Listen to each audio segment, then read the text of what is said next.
un día, bueno, estoy aquí en la Torre de Belén, uno de los sitios más emblemáticos de Lisboa, y desde aquí voy a comenzar todo mi recorrido por los puntos que me habéis recomendado. De aquí partían los marineros, ¿no? Era un punto defensivo, pero también un punto de partida de todos los marineros portugueses hacia el mundo.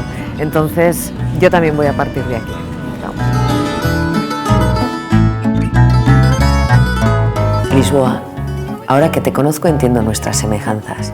Eres menina hermosa, pero también mujer. Y qué gran mujer.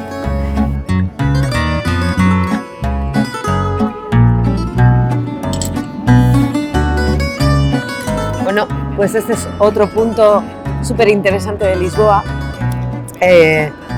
Ahí enfrente tenemos el puente 25 de abril, que tiene un nombre potente porque fue la revolución de los claveles, ¿no?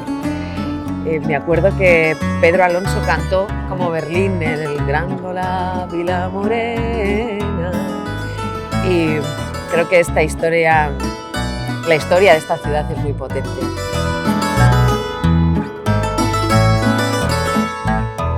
Lisboa, llevar este nombre trae una enorme responsabilidad e historia. Es un placer representarte y una enorme alegría ser ahora un poquito de ti.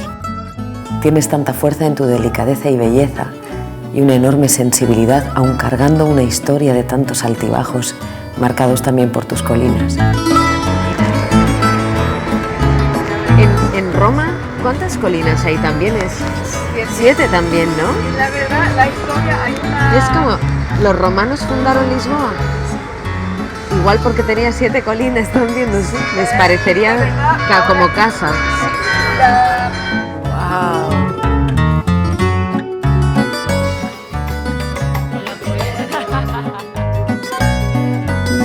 Qué bonito es. La conquista de Lisboa.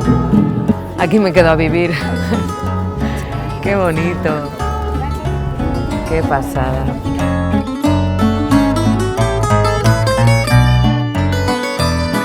Bueno, pues ya me ha llegado la hora de irme de Lisboa, me da muchísima pena, pero sé que voy a volver. He descubierto un montón de rincones en este viaje y sigo pensando que es una ciudad maravillosa. Mirad, me voy. Abraham rapaz es camiño, que pasar vai a Nova Lisboa.